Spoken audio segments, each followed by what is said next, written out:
ನಮಸ್ಕಾರ. ಇವತ್ತು ನಾವು ನವರಾತ್ರಿಯ 9ನೆಯ ದಿನದಲ್ಲಿ ಇದ್ದೀವಿ. ಇಷ್ಟು ದಿನ ನಾವು ಅಷ್ಟಲಕ್ಷ್ಮಿ ಅಂದ್ರೆ ಮಹಾಲಕ್ಷ್ಮಿ ದೇವಿಯ ಬೇರೆ ಬೇರೆ ರೂಪಗಳ ಬಗ್ಗೆ ನೋಡಿದ್ವಿ. ಇವತ್ತು ನಾವು ಕಡೇ ದಿನ, ಇವತ್ತು 9ನೇ ದಿನದಲ್ಲಿ ಯಾವ ದೇವಿಯನ್ನ ನೋಡ್ತೀವಿ? ಶ್ರೀಮತಿ ಪ್ರಭಾ ಸೇನೇಶ್ ಅವರು ಹೇಳಿರೋ ಪ್ರಕಾರ ನಾವು ನೋಡಿದ್ರೆ ಇವತ್ತಿನ ದೇವಿ ಪಾದುಕಾ ದೇವಿ ಅಂತ. ಸ್ವಾಮಿ ವೇದಾಂತ ದೇಶಿಕರನ್ನು ಆಚಾರ್ಯರು ಪಾದುಕಾ ಸಹಸ್ರಂ ಅಂತ ಒಂದು ಗ್ರಂಥವನ್ನ ಬರೆದಿದ್ದಾರೆ, ಒಂದು ಸ್ತೋತ್ರವನ್ನ ರಚನೆ ಮಾಡಿದ್ದಾರೆ. ಅದು ಯಾರ ಬಗ್ಗೆ ಅಂದ್ರೆ ಶ್ರೀ ರಂಗನಾಥ ದೇವರ ಪಾದುಕೆಗಳ ಬಗ್ಗೆ ಅವರು ಸ್ತೋತ್ರವನ್ನ ಮಾಡಿದ್ದಾರೆ. ಸೊ ಆ ಪಾದುಕೆಯನ್ನ ಪಾದುಕಾ ದೇವಿ ಅಂತ ಸ್ವಾಮಿ ದೇಶಿಕನ್ ಅವರು ಹೇಳ್ತಾರೆ. ಸೊ ಈ ಪಾದುಕಾ ದೇವಿ ಅನ್ನೋಳು ಸಾಕ್ಷಾತ್ ಮಹಾಲಕ್ಷ್ಮಿ ದೇವಿಯ ಒಂದು ತುಂಬಾ ಅದ್ಭುತವಾದ ಒಂದು ಅವತಾರ ಅಂತ ಹೇಳ್ತಾರೆ ದೇಶಿಕರು. ಯಾತಕ್ಕೋಸ್ಕರ ಹೀಗೆ ಹೇಳ್ತಾರೆ, ಯಾವ ರೀತಿಯಲ್ಲಿ ಅವರು ಮಹಾಲಕ್ಷ್ಮಿ ದೇವಿಗೆ ಈ ಪಾದುಕೆಯನ್ನ ಹೋಲಿಸ್ತಾರೆ ಅನ್ನೋದನ್ನ ನೋಡೋಣ. ಈ ಶ್ಲೋಕ ನಾವು ನೋಡಿದ್ರೆ ಇದರಿಂದ ನಮ್ಗೆ ಅರ್ಥ ಆಗುತ್ತೆ. ಪ್ರಪದ್ಯೆ ರಂಗನಾಥಸ್ಯ ಪಾದುಕಾಂ ಪದ್ಮರಾಗಿಣೀಂ ಪದೈಕನಿಯತಾಂ ತಸ್ಯ ಪದ್ಮವಾಸಾ ಮಿವಾಪರಾಂ. ಇಲ್ಲಿ ದೇಶಿಕರು ಏನ್ ಹೇಳ್ತಾರೆ ಅಂದ್ರೆ, ಮಹಾಲಕ್ಷ್ಮಿ ದೇವಿ ಪಾದುಕೆಯಲ್ಲಿ ವಾಸ ಮಾಡ್ತಾಳೆ ಅಂತ.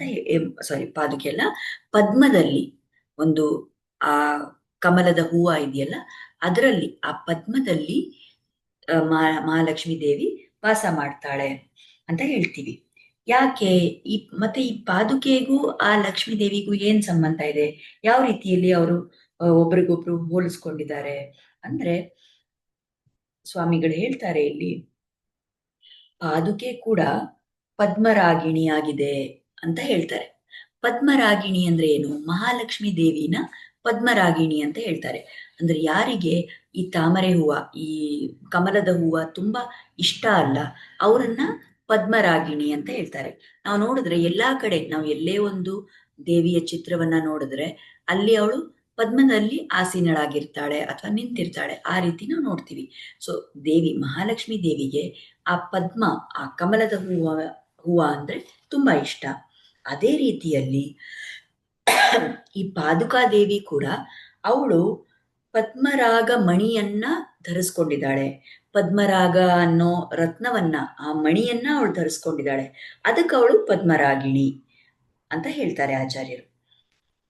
ಇನ್ನೊಂದೇನಂದ್ರೆ, ಹೇಗೆ ಎಲ್ಲೆಲ್ಲಿ ಭಗವಂತ ಅವತಾರ ತಾಳ್ತಾನೋ ಆ ಎಲ್ಲಾ ಜಾಗದಲ್ಲಿ ದೇವಿ ಕೂಡ ಅವತಾರ ತಗೋತಾಳೆ ಅವನ ಜೊತೆಗೆ, ಅವನ್ ಸಮವಾಗಿ.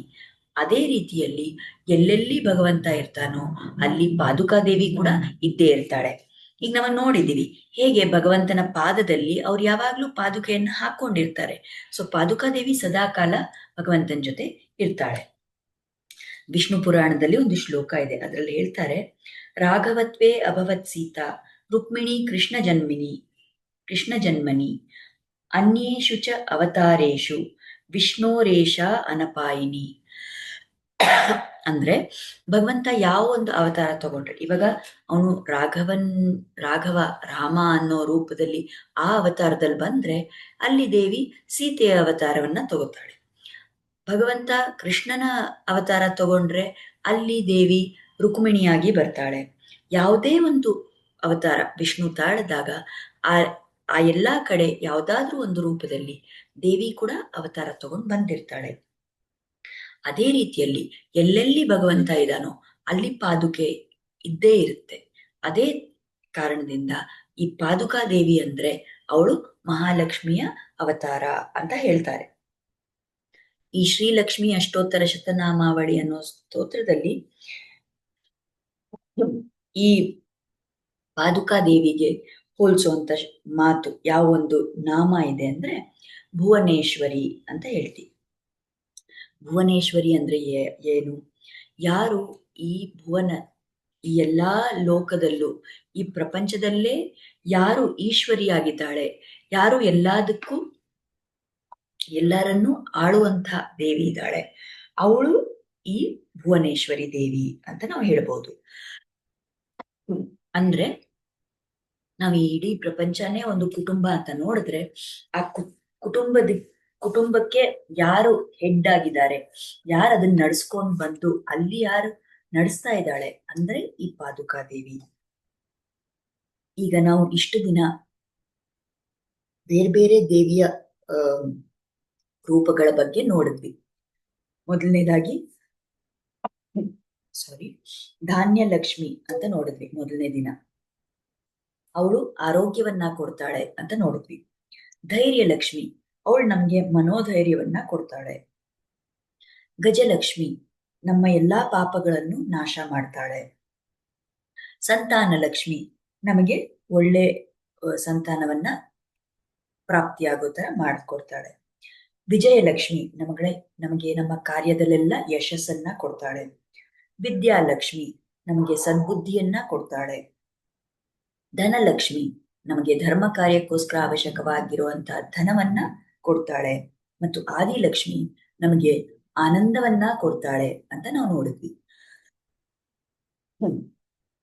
ಈ ಎಲ್ಲಾ ದೇವಿಯರು ಹೇಗೆ ನಮ್ಗೆ ಎಲ್ಲವನ್ನೂ ಕೊಡ್ತಾರೋ, ಆ ಮಹಾಲಕ್ಷ್ಮಿ ದೇವಿಯ ಒಂದು ಸ್ವರೂಪನೇ ಈ ಪಾದುಕಾದೇವಿ ಅಂದಾಗ ನಾವು ಏನೆಲ್ಲ ನಮಗ್ ಬೇಕೋ ಈ ಪಾದುಕಾದೇವಿ ಮೇಲೆ ನಾವು ಧ್ಯಾನ ಮಾಡಿದ್ರೆ ಈ ಎಲ್ಲಾ ರೂಪದಲ್ಲೂ ಮಹಾಲಕ್ಷ್ಮಿ ದೇವಿ ಏನೇನ್ ಕೊಡ್ತಾಳೋ ಅದನ್ನೆಲ್ಲವನ್ನು ಈ ಪಾದುಕಾದೇವಿನೇ ನಮಗ್ ಕೊಡೋದಕ್ಕೆ ಸಿದ್ಧಳಾಗಿದ್ದಾಳೆ ಅಂತ ಆಚಾರ್ಯರಲ್ಲಿ ಹೇಳ್ತಾರೆ.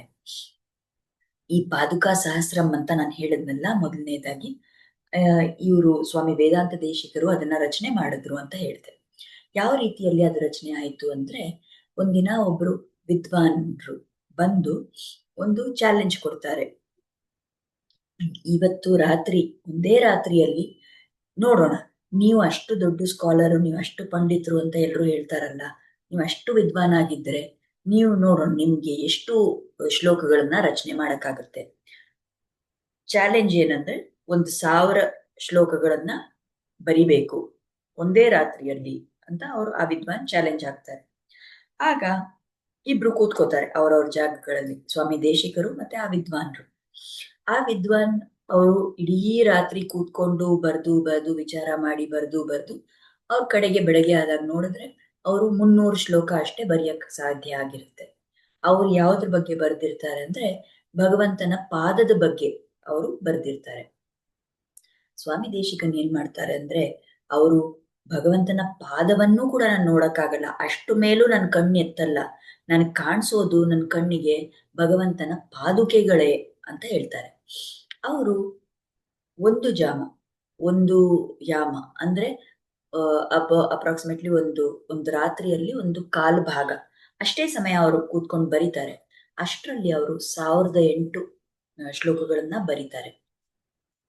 ಆಮೇಲೆ ಅವ್ರು ಯಾವ್ದ್ರ ಬಗ್ಗೆ ಬರ್ದಿದ್ದಾರೆ, ಈ ಪಾದುಕಾ ದೇವಿ ಬಗ್ಗೆ. ಪಾದುಕೆಯನ್ನ ದೇವಿ ಅಂತ ಕನ್ಸಿಡರ್ ಮಾಡಿ ಅವ್ರು ಬರ್ದಿರೋಂಥ ಸ್ತೋತ್ರ ಇದು. ಯಾವ ರೀತಿ ಅವ್ರು ಹೇಳ್ತಾರೆ ದೇಶಿಕರ್ಸ್, ಈಗ ನಾವು ಏನಾದ್ರೂ ಒಂದು ಬ್ಯಾಂಕ್ಗೆ ಹೋಗ್ಬಿಟ್ಟು ನಾವು ಒಂದು ಲೋನ್ ತಗೋಬೇಕು ಅಂದ್ರೆ ಒಂದು ಶ್ಯೂರಿಟಿ, ಒಂದು ಗ್ಯಾರಂಟಿ ಏನೋ ಕೇಳ್ತಾರಲ್ಲ, ಆಗ ನಾವು ಶ್ಯೂರಿಟಿ ಅಂತ ಏನ್ ಇಡ್ತೀವೋ ಆ ವಸ್ತುಗೆ ನಾವು ತಗೊಳ್ತಾ ಇರೋ ಲೋನ್ ಅಮೌಂಟ್ಗಿಂತ ಹೆಚ್ಚು ಬೆಲೆ ಇರಬೇಕು ಅಲ್ವಾ. ಆ ತರ ನಾವು ರಾಮಾಯಣದಲ್ಲಿ ನೋಡಿದ್ವಿ ಯಾವ ರೀತಿ ಭರತ ಬಂದು ರಾಮನನ್ನ ನೀನೇ ಬಂದು ಅಯೋಧ್ಯೆಯ ರಾಜ ಆಗು ಅಂತ ಎಲ್ಲ ಎಷ್ಟು ಬೇಡ್ಕೊಂಡ್ರು, ರಾಮ ಒಪ್ಲಿಲ್ಲ. ಕಡೆಗೆ ಏನ್ ಮಾಡ್ತಾರೆ, ಭರತ ನನ್ಗೇನಾದ್ರೂ ಒಂದು ನಿನ್ ಒಪ್ಲೇಬೇಕು ಅಂತ ತುಂಬಾ ಆಗ್ರಹ ಮಾಡಿದಾಗ ರಾಮ ಏನ್ ಮಾಡ್ತಾರೆ, ಅವ್ರ ಪಾದುಕೆಗಳನ್ನ ಕೊಟ್ಟು ಕಳಿಸ್ತಾರೆ. ಆಗ ರಾಮನ ಹೆಸರಲ್ಲಿ ಆ ಪಾದುಕೆಯನ್ನ ಇಟ್ಟು ಪಾದುಕಾ ರಾಜ್ಯವನ್ನ ಭರತ ನಡ್ಸ್ಕೊಡ್ತಾನೆ. ಅಂದ್ರೆ ಈಗ ರಾಮ ಸ್ವತಃ ಹೋಗ್ಲಿಲ್ಲ, ಆದ್ರೆ ಆ ಪಾದುಕೆಯನ್ನ ಕೊಟ್ಟು ಕಳಿಸ್ದ. ಅಂದ್ರೆ ಆ ಪಾದುಕೆಗೆ ರಾಮನಿಗಿಂತ ಹೆಚ್ಚು ಬೆಲೆ ಅಂತ ಆಚಾರ್ಯರು ಇಲ್ಲಿ ಒಂದು ಸ್ವಾರಸ್ಯದ ವಿಷಯ ಹೇಳ್ತಾರೆ. ಅಂದ್ರೆ ನಾನು ಮುಂಚೆನೆ ಹೇಳಿದ್ನಲ್ಲ, ನಾವು ಶ್ಯೂರಿಟಿ ಕೊಡೋ ಐಟಮು ತುಂಬಾ ಅದಕ್ಕೆ ಬೆಲೆ ಜಾಸ್ತಿ ಆಗಿರ್ಬೇಕು. ಈಗ ಭಗವಂತ ಯಾವ್ದನ್ ಕೊಟ್ಟ, ತಾನ್ ಹೋಗ್ಲಿಲ್ಲ, ಅದೇ ತನ್ನ ಪಾದುಕೆನ ಕೊಟ್ಟ. ಸೊ ಆ ಪಾದುಕೆಗೆ ಅಷ್ಟು ಬೆಲೆ ಇದೆ. ಈ ರೀತಿ ಬೇರೆ ಬೇರೆ ರೀತಿಗಳಲ್ಲಿ ಈ ಪಾದುಕೆಗಳನ್ನ ಸ್ತುತಿ ಮಾಡಿ ಸ್ವಾಮಿ ವೇದಾಂತ ದೇಶಿಕರು ಈ ರಂಗನಾಥ ದೇವರ ಬಗ್ಗೆ, ಅವರ ಪಾದುಕೆಗಳ ಬಗ್ಗೆ ಈ ಒಂದು ಗ್ರಂಥವನ್ನ ರಚನೆ ಮಾಡಿದ್ರು. ಸೊ ಪಾದುಕಾ ದೇವಿಗೆ ಅಷ್ಟೊಂದು ಪ್ರಭಾವ ಇದೆ. ನಾವು ಎಲ್ಲಾ ಲಕ್ಷ್ಮಿಯರಿಂದ ನಾವು ಏನೇನ್ ಬೇಕು ಅಂತ ಅನ್ಕೊಂಡಿರ್ತೀವೋ, ಈ ಪಾದುಕಾ ದೇವಿಯನ್ನ ಧ್ಯಾನ ಮಾಡಿದ್ರೆ ಖಂಡಿತ ನಮ್ಗದು ಸಿಗುತ್ತೆ. ಸೊ ಇವತ್ತು ಈ ನವರಾತ್ರಿಯ ಕಡೆ ದಿನ ನಾವು ಪಾದುಕಾ ದೇವಿ ಮೇಲೆ ಧ್ಯಾನ ಮಾಡಿ ಅವಳಿಗೆ ಕೃತಜ್ಞತೆನ ಸಲ್ಲಿಸೋಣ ಮತ್ತು ಬೇಡ್ಕೊಳ್ಳೋಣ. ಹೇ ಪಾದುಕಾ ದೇವಿಯೇ, ನಿನ್ನ ಕೃಪಾ ಕಟಾಕ್ಷ ಸದಾ ನಮ್ಮ ಮೇಲೆ ಇರ್ಲಿ. ನಮ್ಗೆ ಏನೇನೆಲ್ಲ ನಮ್ಮ ಇಷ್ಟಗಳಿದೆಯೋ, ನಮ್ಗೆ ಏನೇನ್ ಪೂರ್ತಿ ಆಗ್ಬೇಕು ಅಂತ ನಾವು ಅನ್ಕೊಂಡಿದೀವೋ, ನಾವು ಏನ್ ಬಯಸ್ತಾ ಇದೀವೋ, ಅದೆಲ್ಲ ನಿನ್ನ ಕೃಪೆಯಿಂದ ನಮ್ಗೆ ಸಿಗ್ಲಿ ಅಂತ ಅವಳನ್ನೇ ನಾವು ಬೇಡ್ಬೇಕು. ಈಗ ಇವತ್ತಿಗೆ ಈ ನವರಾತ್ರಿ ಮುಗಿತಾ ಇದೆ. ನಾಳೆ ಬರೋ ಸಮಯದಲ್ಲಿ ವಿಜಯದಶಮಿ ನಾಳೆಯ ದಿನ. ಸೊ ಆ ಹಬ್ಬದ ಶುಭಾಶಯಗಳು ಕೂಡ ನಿಮ್ಮೆಲ್ಲರಿಗೂ. ಇದೇ ರೀತಿಯಲ್ಲಿ ನಮಗೆ ಸಾಧನೆ ಮಾಡೋದಕ್ಕೆ, ಭಗವಂತನ ಚಿಂತನೆ ಮಾಡೋದಕ್ಕೆ, ಈ ರೀತಿ ಒಂದು ಭಗವತ್ ಕೈಂಕರ್ಯದಲ್ಲಿ ತೊಡಗಿರೋದಕ್ಕೆ ಸದಾಕಾಲ ಈ ಪಾದುಕಾ ದೇವಿಯ ಕೃಪಾ ಕಟಾಕ್ಷ ನಮ್ಮ ಮೇಲಿರ್ಲಿ ಅಂತ ನಾವು ಬೇಡ್ಕೊಂಡು ಈ ನವರಾತ್ರಿ ಸತ್ಸಂಗವನ್ನ ಇಲ್ಲಿ ಮುಕ್ತಾಯ ಮಾಡೋಣ. ನೀವೆಲ್ಲರೂ ಇಷ್ಟು ದಿನ ಚೆನ್ನಾಗಿ ಕೇಳಿದ್ದೀರಾ, ಅದಕ್ಕಾಗಿ ನಿಮ್ಮಲ್ಲಿ ಕೃತಜ್ಞತೆಗಳು. ಹಾಗೂ ಮುಂದೆ ಇನ್ನ ಮಾಮೂಲಿ ತರ ಗೀತಾ ಸತ್ಸಂಗ ಮುಂದಿನ ವಾರದಿಂದ ಶುರು ಮಾಡೋಣ. ನಮಸ್ಕಾರ.